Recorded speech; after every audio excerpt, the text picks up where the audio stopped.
कौवे और बत्तख की स्टोरी की वीडियो शुरू करने से पहले हमारे चैनल पे नए आने वाले दोस्तों से गुजारिश है कि हमारे चैनल को सब्सक्राइब कर लें और बेल के निशान को प्रेस कर दें ताकि हमारी हर नई आने वाली स्टोरी आप तक आसानी से पहुंचती रहे।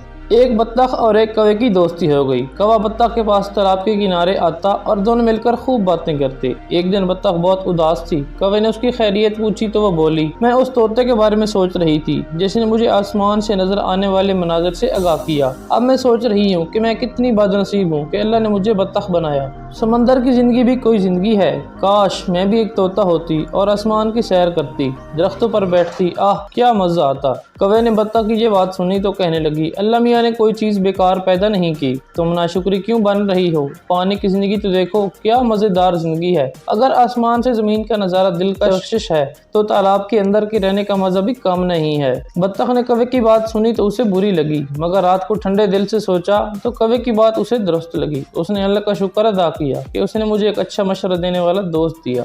इससे नतीजा ये निकलता है कि अल्लाह ताला ने जिसको जिस शक्ल और सूरत के साथ पैदा किया है और जिन खसूसियात के साथ पैदा की है उन पर शुक्र अदा करना चाहिए और ना शुक्रा नहीं होना चाहिए।